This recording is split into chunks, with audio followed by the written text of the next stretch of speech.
Hi, this is Steve from LZ23 Strength. Today we're going to be doing the Norwegian 4x4. This is a high intensity interval training, and basically you do 4 minutes of high intensity work followed by 3 minutes of resting period, even though it's an active rest period. I'm calling this a prelude to the Norwegian 4x4 because I'm only be doing 2 minutes of intense with 1 minute of active rest. And I'm in pretty good shape. I'm not in phenomenal shape, and that's what I'm hoping. Maybe in 6 months or a year, we'll come back and do another video where I can do the 4 minutes full on.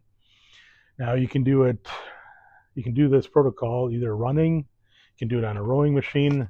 I'm going to do it on a stationary bike. I've seen others talk about an assault bike, which I'm sure gyms have it, but I'm not exactly sure what the difference is on there. And then I'll be doing the 1 minute on the elliptical cool down. So we're going to go through that. I have a timer here on my iPad that I'll be watching to keep track of that. What I'm going to try to do is at the end of the 2 minutes, maybe even push it and go harder. But I want to make it through the 4 rounds, and then we can talk about afterwards what some of the benefits are and some things to keep in mind regarding that. And the key is to warm up properly, which I have already, and then to listen to your body. And as you're doing it, depending on your age, your fitness level, you probably want to speak with your doctor if this is something that you can engage in. But again, you need to know, I'm not a doctor, I'm not a coach, not somebody that can tell you personally what to do. Everybody's different, and people watching are all different ages and come from different backgrounds. So I want to keep that in mind as we do this protocol, and we'll try to get started with that and see how we can do. I'm going to get my timer started here, and then we'll get rolling. Let's go.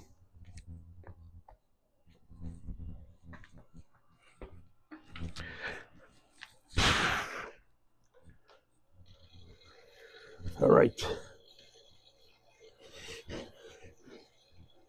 Maybe some of you folks are really good at this sort of stuff, and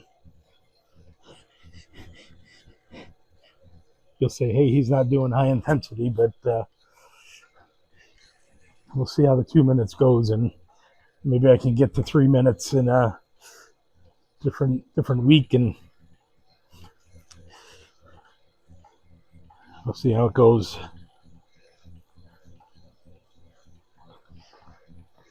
Two minutes shouldn't be too bad. Like I don't think I should be able to talk. And we're just approaching the first minute. I feel like I'm going at a decent clip. There's actually ways that you can test your heart rate and get it into a specific area. I'm not there yet, but maybe in the future we'll try to do that. I am winded already, and we got about 40 seconds to go. I'm going to try to pick up the pace a little. But again, you need to know your body and don't overdo it, especially the first time. You can gradually work your way up. That's what I'm going to try to do. But as I'll talk at the end, it's worth the benefits.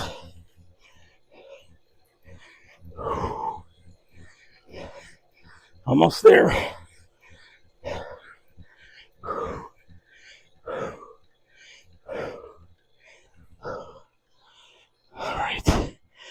All right, round one.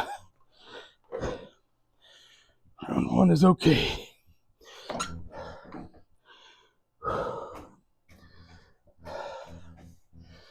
Whew. That was pretty tough. I have to say that was pretty tough.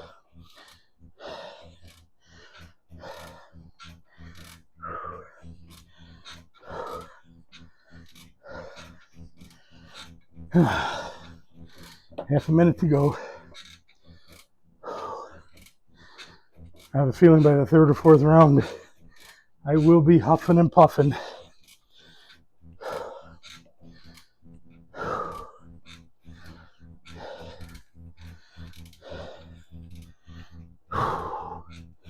10 seconds. I'm just going to move this a little bit. Okay, let's get in there. Round 2.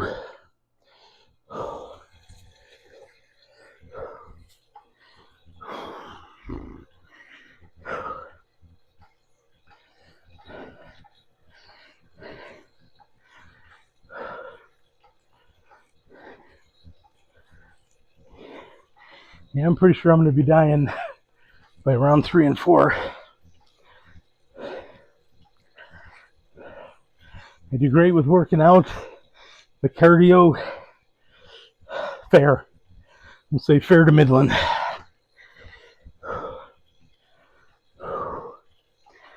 All right. Coming on 1 minute.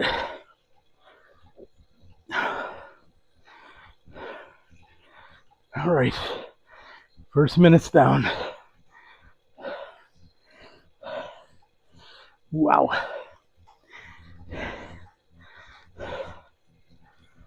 I'm pretty winded. Legs are actually getting sore.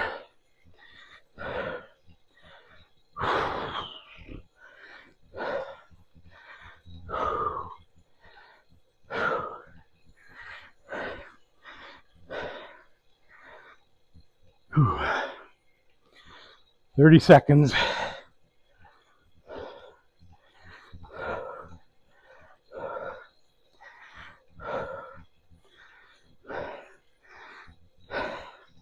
Probably shouldn't be trying to talk, I guess.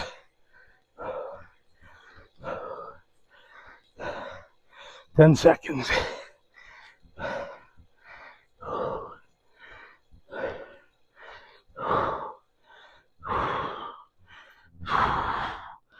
Oh, yeah. Okay. All right.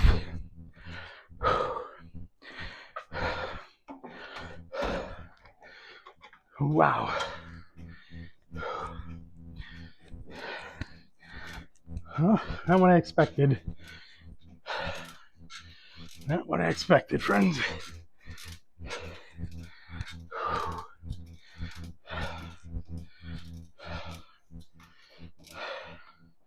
Well, we're coming to the 3rd round.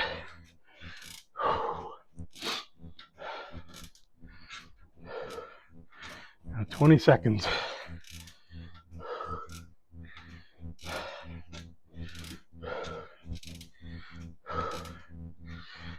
10.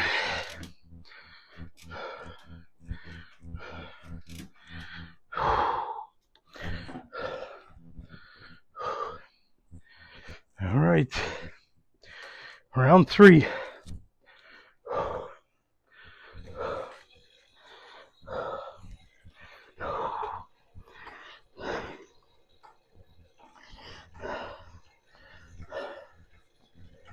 All right.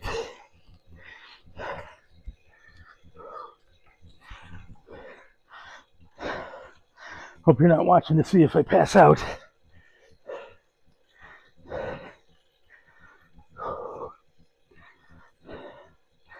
It's hard to imagine doing 4 minutes and 3 minutes. It's kind of hard.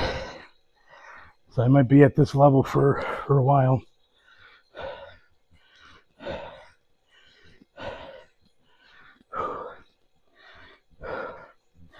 All right, 1 minute to go. And my clock is dying, so I'm going to have to go and reset it. Oh, brother. That's what happens. All right, let's go. Let's go.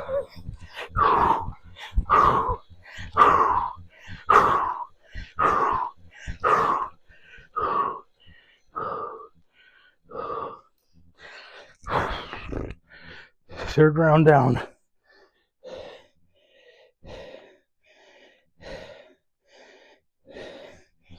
All right. 3rd round down.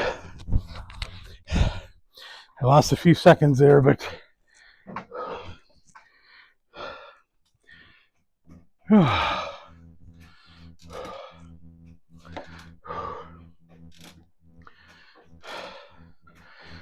Maybe should have drank some more water. I'm thirsty, out of breath. Legs are sore.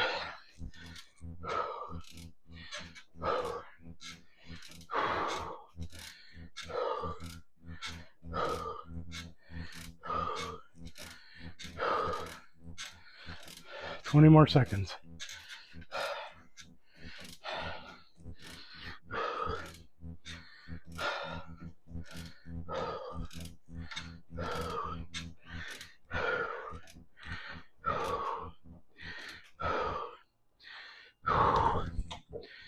All right, we're going for the last round. Thank goodness. Thank goodness, friends.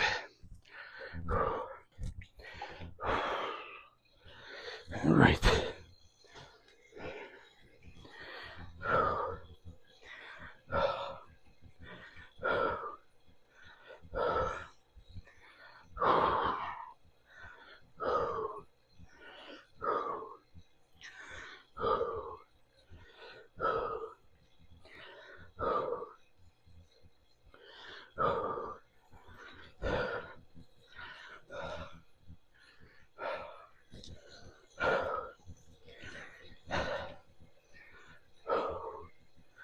And the home stretch.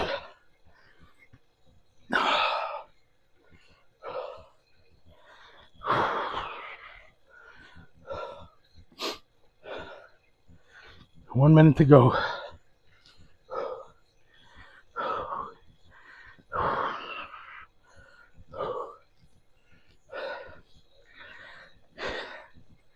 Yeah, I can see why the Norwegian 4x4 is a pretty high standard. 2 and 1. It's killing me. 4 and 3. I don't think I would survive 2 rounds.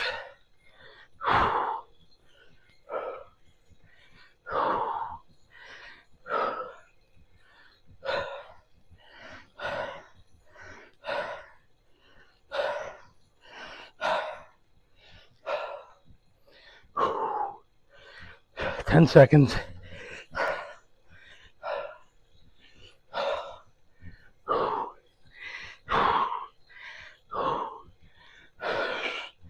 Oh, man. Whew.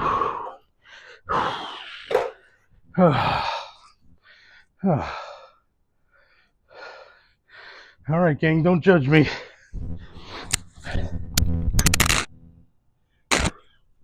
Whew. Oh, wow. Oh, yep. That was something. Might even knock my microphone off. So, the main thing is you're doing this is to listen to your body. Make sure you warm up enough and cool down a little better than I'm doing right now. But as I mentioned at the beginning, twice a week for optimal results and recovery. Make sure you allow sufficient time for your body to recover between sessions so it can adapt to the training. And I think I'll be at the 2 minutes and 1 recovery for a while before I can get farther than that. Now, some folks can benefit from once a week. And again, that's why, depending on our age and our fitness level, don't want to overdo it. Certainly overtraining is almost as bad as not training. So I want to keep that in mind in anything that you're doing. What I'm hoping to do is 6 to 8 months, as the weather's okay. I would like to do this for once a week, this kind of training inside. And then another protocol that I've seen, and we'll do a feature on it, is sprinting, which again, for older people, there's things to consider regarding your Achilles and things that might not be able to do as we get older. Got to be careful because most of us don't run at an all-out speed, probably haven't done so in 10, 20, 30 years. So that's something to keep in mind. But while the weather's nice, I'd like to get outside and do that. And then in the wintertime, primarily it'll be the bike and the elliptical, maybe some stair walking. I got to figure out a way to maybe incorporate that. But remember, if you're just starting out, check with your doctor to make sure that they're okay with you doing it. They might have some suggestions. Even do some research on other videos regarding the Norwegian 4x4. And it's basically a HIIT protocol. So you can look that up online too and see what's taking place, what other people may suggest. But as far as longevity, your VO2 max is something you can have measured and see where you are for your age group. And it is a strong indicator. The VO2 max and our grip strength are two indicators for longevity. So the better we have those, the better odds are for us to have a healthy health span and a long life. So appreciate you watching. Just want to mention, maybe leave a comment of your routine. Maybe you're already doing some HIIT workouts or the Norwegian 4x4. Give some of your observations and your suggestions, and we'll pass it along in our community. But for now, if you could smash the like button and subscribe, we'll look forward to talking to you in another video, and hope you found this somewhat entertaining. And we'll see you in the next video. Take care.